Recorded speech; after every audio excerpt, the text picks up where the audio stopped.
Masih di One on One, tamu kita Kepala BKPM Bahlil Lahadalia. Dari perbincangan kita selama hampir 1 jam tadi, selalu Pak Bahlil itu menunjukkan ini gampang diurus, gampang diatur, bisa diatasi. Ini apakah faktor dari pengalaman hidup yang begitu berat atau pengalaman organisasi yang begitu dalam ikut mempengaruhi itu semua? Ya, saya melihatnya begini ya, salah satu esensi kepemimpinan itu adalah leadership. Dan leadership itulah kemampuan yang dimiliki oleh seseorang yang tidak didapatkan lewat bangku kuliah. Tapi itu proses panjang yang harus dia lalui dengan berbagai macam track record. Dan dia harus mendapatkan suatu penilaian objektif dari orang yang pernah dia pimpin atau bersamanya. Dan problem solvingnya itu lahirkan kadang-kadang muncul tiba saat tiba akal. Tiba saat tiba akal. Dan tiba saat tiba akal itu lahir dengan strategi yang jitu, itu hanya jam terbang aja yang bisa menentukan itu. Bukan dipelajari di bangku kuliah tiba saat tiba akal itu? Nggak ada, di Harvard pun nggak ada tuh teori itu. Iya. Karena masalah itu kan muncul kan tiba-tiba aja lapangan. Iya. Orang kita anggap pertama masalahnya bukan begini, tapi orang itu tiba-tiba datang dalam keadaan lapar, emosi dia kan? Iya. Muncul masalah baru. Ya kita harus punya treatment. Akal baru. Harus akal baru muncul. Itu. Harus banyak akal. Oke. Itu yang membuat kemudian ketika usia 25 tahun sudah menjadi direktur bisa memimpin banyak orang? Mungkin juga iya kali ya, tapi gini. Saya bersyukur Bang Latif, saya bersyukur sekali di balik keterbatasan ekonomi yang saya punya di saat dulu. Itu saya ikut pernah menjadi ketua OSIS, kemudian pernah menjadi ketua senat, saya kemudian pernah menjadi aktivis, ya saya ikut HMI. Mungkin dari pengalaman-pengalaman itulah kemudian yang bisa mengantarkan sedikit saya punya ilmu sedikit mungkin.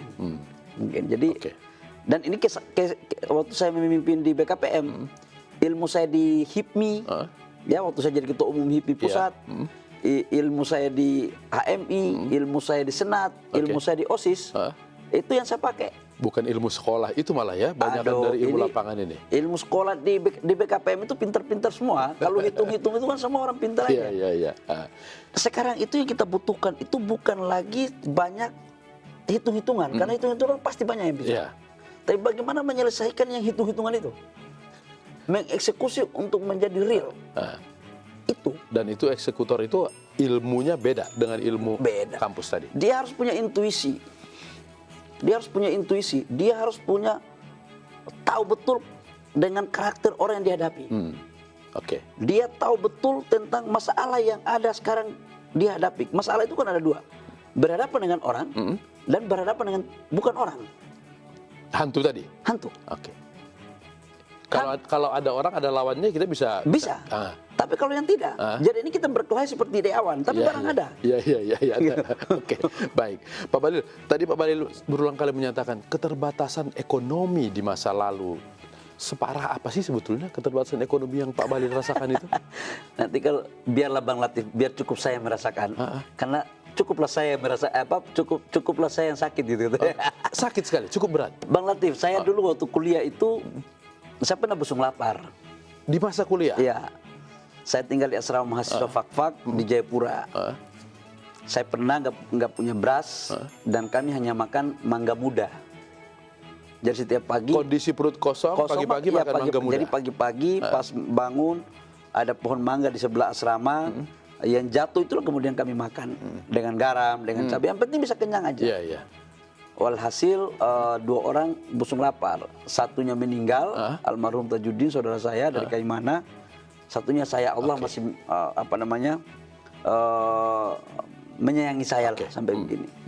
Jadi perasaan kehidupan yang paling terbawa pun aku udah rasain Bang Latif. Dan itu mempengaruhi kepada kehidupan setelahnya? Iya, jadi apalagi ketakutan saya sudah bingung. Kalau orang takut-takuti kita itu aku udah bingung.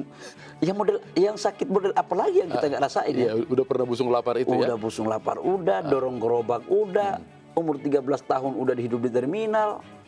Jadi udah pernah nakal juga berarti? bukan lagi pernah nakal, Bang. Kita ini jadi manusia seutuhnya ini baru 16 tahun, Bang. Selebihnya setengah manusia kita.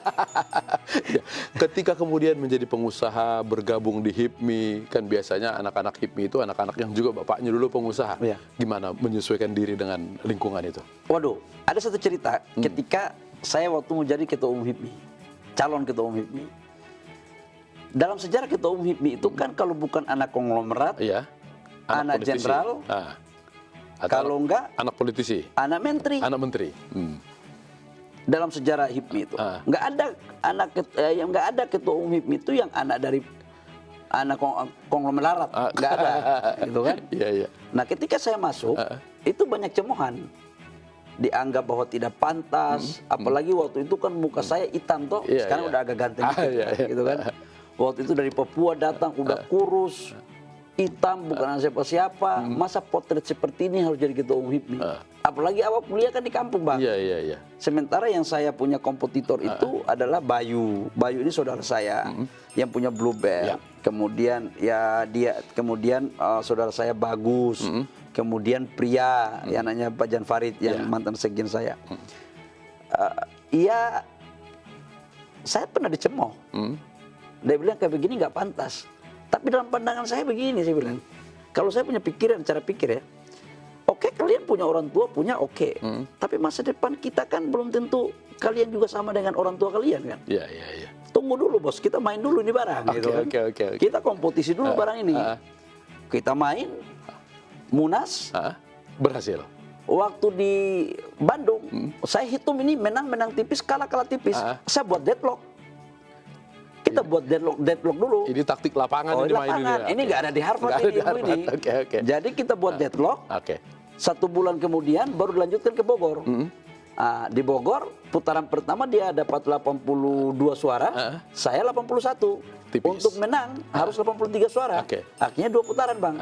Putaran kedua saya 85, saudara Berbalik. saya Bayu 79. Oke. Jadi saya bilang tidak selamanya anak konglomerat, anak jenderal, anak menteri atau anak pejabat Bisa mengalahkan itu bisa anak tukang mengalahkan bangunan. anak kampung, nggak bisa.